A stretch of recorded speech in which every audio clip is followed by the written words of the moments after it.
We have a great show today with Mindy Corporon from Workplace Healing in 7 Days. Let's get started.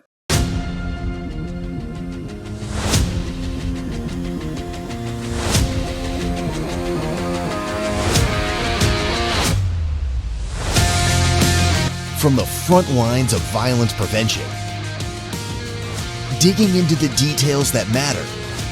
Get ready for a 15-minute fast-paced information download that will prepare you to ask the critical question. When disaster strikes, are we good? Now, here's Jim Bennett. Thank you for joining us. In 2014, the unthinkable happened in CEO Mindy Corporon's life when her son and her father were tragically victims of a mass violence incident that occurred at the Jewish Community Center located in Overland Park, Kansas. In our episode today, we'll focus briefly on the terror that unfolded that day, but really begin to talk about her journey of helping other leaders prepare for and support their organizations when employees are faced with tragedy. Mindy, great to have you. Thank you for joining us today. Let's dive right into this, and that is, can you take us back to April 13th, 2014? Yes, Jim, thank you for having me on. I have no problem sharing my story, and I appreciate being given the opportunity to not only share the story about what happened in April 2014, but what we've done since and why it's important to your audience right now. On April 13th, 2014, I came upon my father after he had lost his life to a murderer. And my son, my oldest son, unfortunately, age 14, that was the last thing that he saw in life. My dad and son were together. They were at the Jewish Community Center in Overland Park, Kansas, and a white supremacist intent on murdering Jews that day found my father and son together. And he murdered my father within about 2 feet with a shotgun. And then he turned that gun on my son, Reet, spelled R-E-A-T, and left him for dead as well. So I had pulled onto the parking lot and saw my father's body, ran to my father. I heard the words, "Your father's in heaven, go find Reet." So I know that's not our topic of interest today, and that's okay, but there is a deep connection with my faith about the fact that I heard those words and how I have acted since that time. And then I did find Reet. He was in the arms of 2 emergency care workers who, one past military and one current emergency member of the J's team. And they had rushed to the scene of the crime where the gunshots had taken place, and they were trying to save Reet's life. Our family, the rest of our family of about maybe 10 or 12 ended up in the emergency room. And that is where we all learned that Reet had lost his heartbeat in the ambulance. So that's how we learned that he had lost his life. But most people, it takes them a little bit to really comprehend that I came upon the scene and that I was physically present, really in a near-death situation for myself. That's a tough story, a tough conversation to have, and I appreciate your courage. Mindy and I met each other at a conference last year, and I heard her retell what occurred back in 2014, and I have to say it still, affects me today, and I can't even be empathetic because I haven't gone through something like that. And Mindy, I just applaud you for all that you have gone through, and this is tough. But thank you for being willing to share that and to move along another very important message that began or came out of this, and that is your work with 7Days and workplace healing. I mean, this was Yes. sadly the beginning of that. And so, what have these organizations revealed about the gaps in how we support employees during these incredible crises and tragedies that can occur? Yes. So 7Days is a nonprofit. It's a 501c3, and it started being birthed in the summer of 2014. It was named, it had a different name, and then it transitioned to the name 7Days. And our mission of 7Days is to overcome hate by promoting kindness and understanding through education and dialogue. So it's a nonprofit, and our focus is working with youth. So right now we work with high school students down to middle school, in really a physical type sense, where we're mentoring them and promoting kindness in their space. And then also resources are available in elementary schools. And then Workplace Healing became a for-profit company, and that stemmed from the fact that I was a CEO at the time that the murders happened. And so what each entity does is different, and the overarching reason definitely was the tragedy. So what I saw initially was that there was a lack of understanding, a lack of knowledge about who people are in society. And I'm going to go right back to the white supremacist who murdered them, and what he said his intentions were to murder Jews. And so the fact that someone in our day and age, in 2014, 11 years ago, and people still think that that is okay, that you can just decide that someone doesn't belong here, doesn't need to be here, is abhorrent. And so 7Days was created because of the lack of understanding and the lack of knowledge around who we are as humans, and just really those facts of life that we learn in the world. There's also a failure to address community and cultural healing. You know, we say America is a melting pot, and we used to be very proud of that.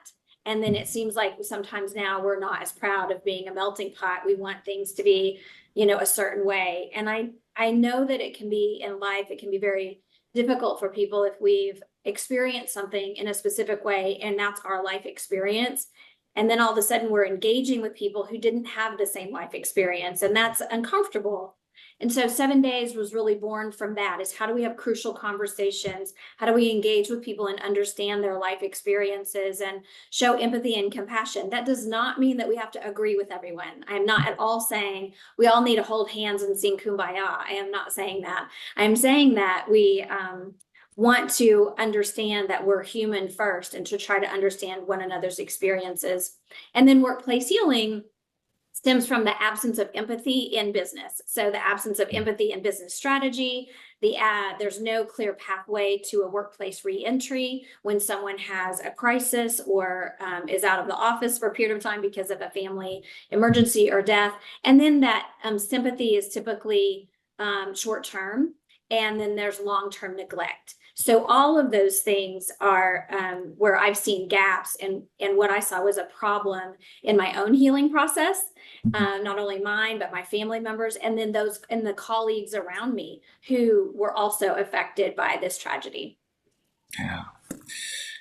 It's when we look at organizations, and certainly I have been a member in different levels in many different organizations over the years. And I think, yeah, that is probably one of the most difficult things that I've seen organizations deal with, is how do you support? How do you take care of your team when, one, you're not, in many cases, personally experiencing it? So you're trying to understand what someone has gone through and be there for them while still managing your organization and realizing there's people affected and there's people not affected by whatever the tragedy might be. So let's break this down for a minute for the organizations watching today. What would you say are the most critical elements of crisis support? What do you, kind of consistently see missing out there? Okay, what I see missing is that most organizations think that they are prepared, and they are not. They might talk about an event that happened, perhaps was to someone else or another organization in town or in the community or in the world, and they might have some coffee talk about that or some chit chat about that, and they might even document some things and say, oh, we might want to do this or we might want to do that, but they don't actually practice it. They don't actually prepare for it. And then the other thing that came to mind when you asked that question is, and you said people don't have the experience and they don't know what happened, but they want to offer the right empathy. So you can't fix it. Okay. We need to understand no one can get my dad back or my son back. No one. I cannot fix it. No one else can fix it. And no one else can change how I feel.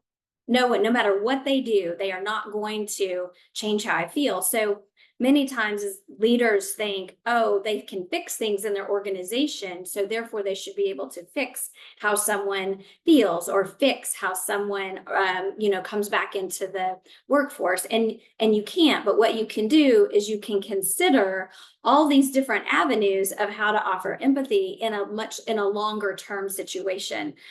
You could also have the practices of not simply handing it to HR. I love HR. I love human resources. I love the very qualified, skilled individuals who can help, but it's not just their issue. It belongs to, when a crisis happens in an organization, it belongs to the team. It belongs to the teams that work with those teams. It belongs to the clients who are going to also be affected by what happened. So it becomes organization wide. And therefore, I think that leaders tend to want to compartmentalize because they don't want some explosion to have erupted and touch everyone. So they try to make it small, and they don't realize that you cannot control people's feelings and how they feel. So I hope that makes some sense about it should be a broader look. People should come in with more practice and understand that they can't just fix someone's pain or change their pain. And it's a longer runway to help employees get back into the fray, the working parameters. It's tends to come in as a very short-term fix rather than considering that when a year comes around, if I've lost my spouse, that's very common. If I've lost my spouse and a year comes around and my immediate supervisor doesn't even know or didn't remember and wants to send me on a work trip and might say specifically, Mindy, I want to send you on this work trip on, March 5th. And that might've been the day that I lost my spouse. Well, I could completely crumble right in front of them. And if they don't know why, they're going to be trying to fix it. So it's just it's being aware, it's having knowledge, and it literally is working on having empathy and stepping into how to have those empathetic conversations in the workplace. Absolutely. You made a very profound statement, and I want to just kind of repeat it, and I'm sorry if I've botched it, but I think everyone needs to really take this to heart and listen. And that is, no one's going to change how you feel. And you're hearing that from someone who has gone through a tragedy. Because I think as a leader of an organization where I experienced a variety of different things, all the way to very disastrous situations at times, working with my teams and my organizations, I think I probably went in as kind of this leadership mind of like, I want to change this for them. I want to support them and make them feel better. And hearing that from you, that no one's going to change that.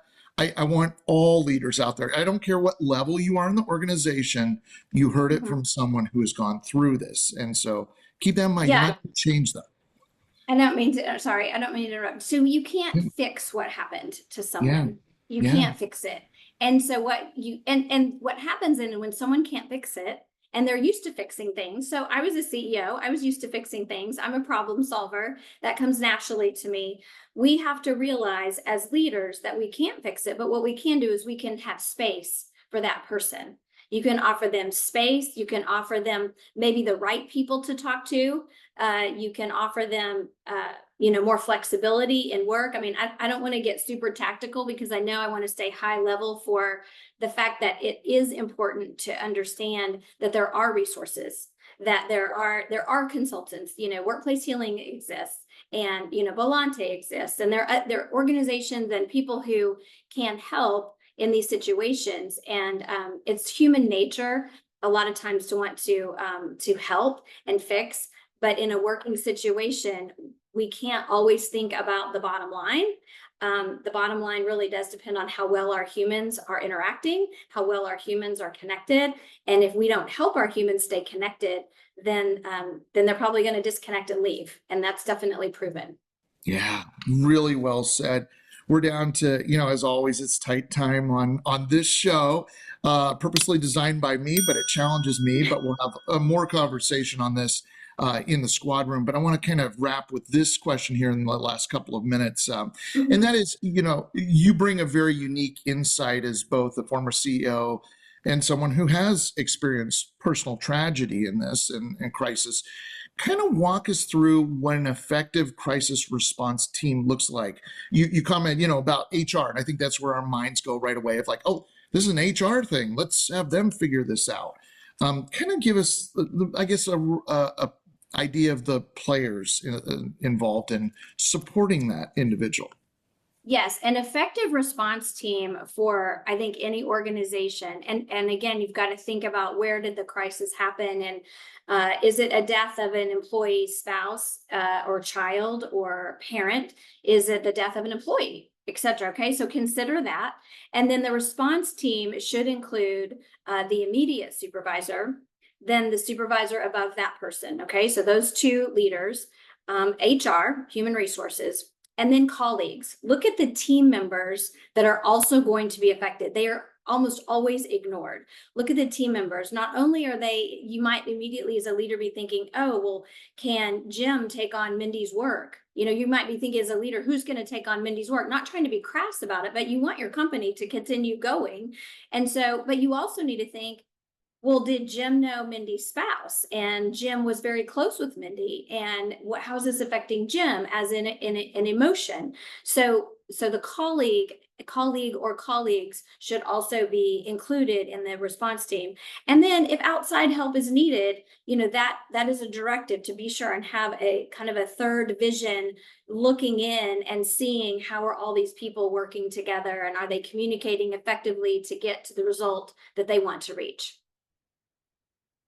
Wow, this has been such a powerful conversation, and it's really opened my eyes on so much of this because you also said, when you're a leader, you're a fixer, right? And some things you can't fix, but you can certainly improve the situation, provide the right type of support. And I think this last segment we just talked about here, I hope notes were taken throughout our conversation. But that one, as far as if today's the day, that you're already thinking of who would I kind of call into the team here to support this individual and the organization as a whole, as it affects more than just one person many times.